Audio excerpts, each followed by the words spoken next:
Hi friend, आप सभी का स्वागत है हमारे YouTube चैनल वैदिक पाठशाला में।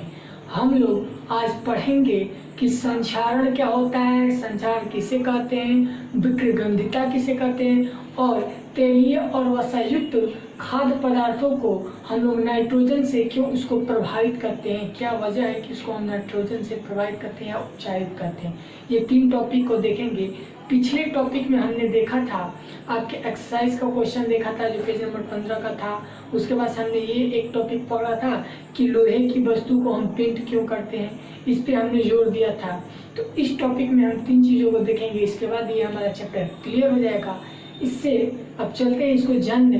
इससे पहले अगर आप चैनल पे नए हैं तो चैनल को सब्सक्राइब कीजिए, बेल आइकन को दबाइए ताकि आने वाले वीडियो का नोटिफिकेशन आपके पास मिलता रहे, और लाइक कीजिए, दोस्तों के साथ शेयर कीजिए और कमेंट बॉक्स में कमेंट करके बताइएगा कि आपको ये वीडियो कैसा लगा है। तो हम देखते हैं कि संक्षारण किसे कहते हैं। तो संक्षारण उसे कहते हैं कि जब धातु पानी या नमी तथा वायु या ऑक्सीजन के सीधे संपर्क में आती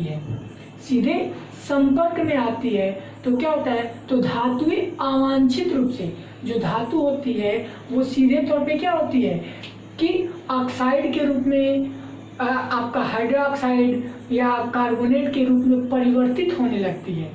मतलब कि जो मूल अवस्था था उस अवस्था से चेंज होकर दूसरे रूपों में जाने लगती है, ऑक्साइड के रूप में, हाइड्रोक्साइड के रूप में, कार्बोनेट के रूप में चली जाने लगती है। तो एसिड परिवर्तन को, जब एसिड परिवर्तन होता है तो एसिड परिवर्तन को हम लोग संक्षारण कहते हैं। क्लियर? चलिए अब देखते हैं कि संक्षारण किसे कहते हैं। तो देखेंगे संक्षारण किसे कहते हैं कि जब धातुएं, लिखेंगे साथ, अगर लिखते वक्त ही लिख लें तो ज़्यादा आसानी रहेगा।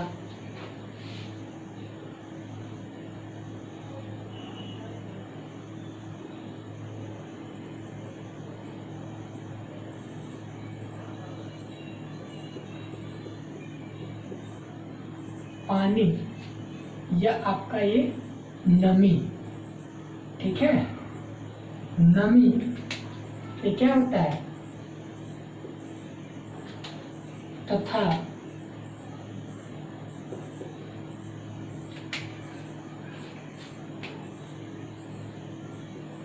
वायु या ऑक्सीजन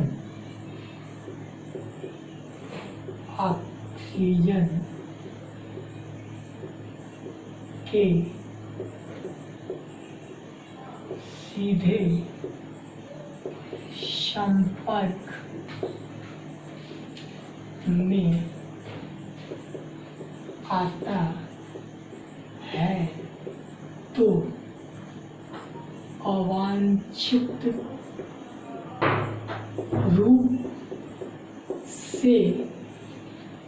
रूप से किसमें, ऑक्साइड, हाइड्रोक्साइड,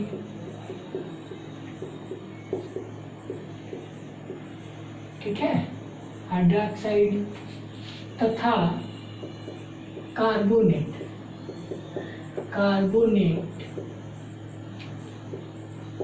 के रूप में परिवर्तित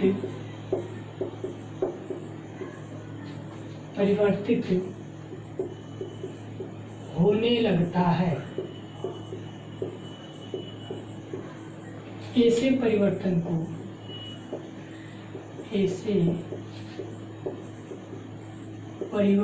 को क्या कहते हैं, ऐसे परिवर्तन को संक्षारण कहते हैं। ऐसे परिवर्तन को ही संक्षारण कहते हैं। क्लियर?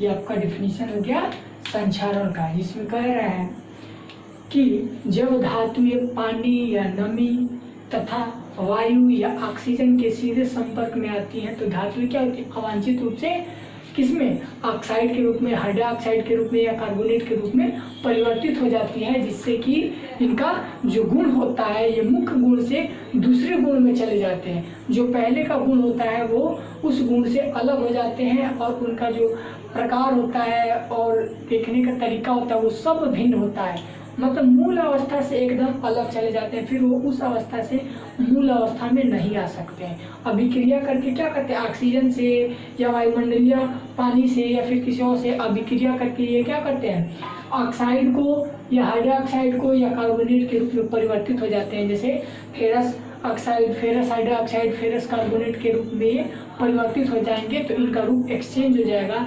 इसी को हम लोग क्या कहते हैं, संक्षारण कहते हैं। कब, जब ये उस रूप में परिवर्तित हो जाते हैं तब उनको हम संक्षारण कहते हैं। क्लियर। इसके बाद से अब हम देखेंगे विकृत गंधिता किसे कहते हैं। ठीक है, विकृत गंधिता किसे कहते हैं। तो विकृत गंधिता ऐसी प्रक्रिया जिसमें वसायुक्त, विकृत गंधिता की बात हो रही है कि ऐसी प्रक्रिया जिसमें वसायुक्त अथवा तैलीय खाद्य पदार्थ, वसायुक्त अथवा तैलीय खाद्य पदार्थ या खाद्य सामग्री खराब होने लगती है। क्या होने लगती है, खराब होने लगती है, तथा स्वाद एवं गंध में परिवर्तन होने लगता है। क्या होने, परिवर्तन होने लगता है। खाद्य पदार्थों के जब परिवर्तन होने लगता है तब खाद्य पदार्थों का ऑक्सीजन से अभिक्रिया, खाद्य पदार्थों का ऑक्सीजन से अभिक्रिया करके ऑक्सीकरण होना या ऑक्सीकरण कर देते हैं। ठीक है, क्या कहते हैं, जब ऐसी आप कह लीजिए ऐसी प्रक्रिया जिसमें खाद्य पदार्थ वसायुक्त या तैलीय पदार्थ क्या कहते हैं, जब ये सामग्री जब खराब होने लगते हैं, ठीक है, जब खराब होने लगते हैं तो क्या करते हैं, स्वाद या गंध उनका परिवर्तित हो जाता है और इसमें वो क्या करते हैं कि ऑक्सीजन से अभिक्रिया करके खुद को बदल लेते हैं, मतलब स्वादहीन हो जाते हैं, गंधहीन हो जाते हैं। आप देखोगे कि क्या होता है कि जब हम कोई भोजन पका के 2-3 दिन 4 दिन रख देते हैं तो उस पर क्या होता है, ऊपर की तरफ आप देखोगे एक प्रकार का अलग ही उस पर प्रक्रियाएं आपको प्रतीत हुई दिखती हैं।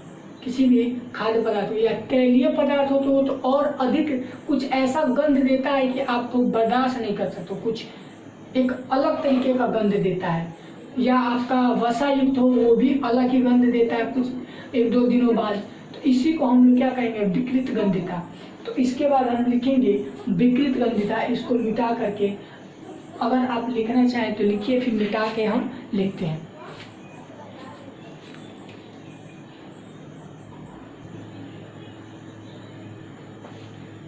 अब हम देखेंगे विकृत गंधिता क्या है।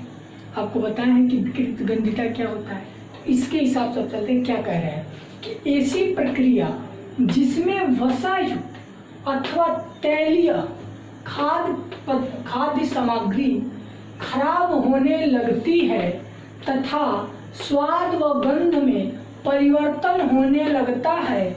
तो क्या होता है, खाद्य पदार्थों का ऑक्सीजन से अभिक्रिया करके ऑक्सीकरण कर देते हैं, मतलब खराब होने लगता है। तो क्या होता है कि ऑक्सीजन से अभिक्रिया करके इनका ऑक्सीकरण कर देते हैं। धीरे धीरे देखते हो कि उसमें से क्या होती है, कमी होने लगती है, वो कुछ अलग ही प्रक्रियाएं अपना लेता है। कब, जब वसायुक्त फैटली चीज हो या तैलीय मतलब तेल वाला कोई पदार्थ हो आपका, तो कुछ दिनों बाद उसका क्या होने लगता है कि वो खाद्य सामग्री खराब होने लगती है। अगर रख दो ओपन चीज में, खुले जगह, तो कुछ दिन बाद क्या होने लगेगा, खराब होने लगेगा और उसके स्वाद व गंध में परिवर्तन होने लगेगा। आपको खुद उसका गंध बर्दाश्त नहीं लगेगा, अलग ही प्रक्रियाएं आ जाती है उसमें। तो क्या होगा, तो उसी को कह रहा है कि खाद्य पदार्थों का ऑक्सीजन से अभिक्रिया करके वो ऑक्सीकरण कर देते हैं। उसी को हम लोग क्या कहते हैं, विकृत गंधिता कहते हैं। इसके बाद से हम देखेंगे कि किसी वसायुक्त और तैलीय पदार्थ को हम नाइट्रोजन से क्यों उपचारित करते हैं या आप क्यों उससे उसका प्रक्रियाएं करते हैं, इसको लिखे। उसके बाद से हम देखेंगे अपना अगला क्वेश्चन।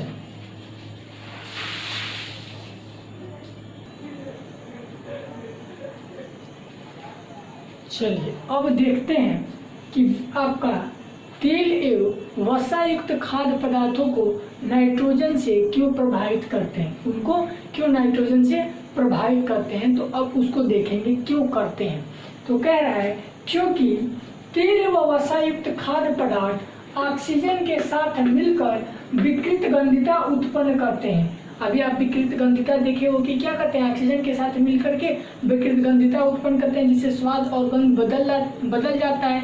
इसीलिए क्या होता है कि तेल व वसायुक्त खाद्य पदार्थ ऑक्सीजन के साथ मिलकर विकृत गंधिता उत्पन्न करेंगे, जिससे उसका स्वाद खराब हो जाएगा। जबकि नाइट्रोजन ऐसा नहीं करता है, वो विकृत गंधिता को उत्पन्न नहीं करता है। इसीलिए चिप्स आदि की थैली में, जितने चिप्स, कुरकुरे, नमकीन जितने सब आते हैं, उनकी थैली में नाइट्रोजन भरकर वायुरोधी कर देते हैं।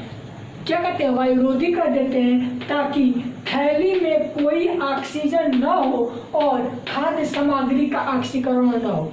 जितने भी आपके चिप्स, कुरकुरे, जो भी आप पॉलिथीन युक्त खाद्य पदार्थ खाते हो, जो आपका भरा रहता है, कहते हो कि हवा भरा है, उन सब में वो नाइट्रोजन होता है। क्यों? क्योंकि नाइट्रोजन आपका तेलीय या जो आपका वसायुक्त उसमें खाद्य पदार्थ है, उससे वो ऑक्सीजन उससे मिलकर के विकृत गंधिता को उत्पन्न नहीं करता है।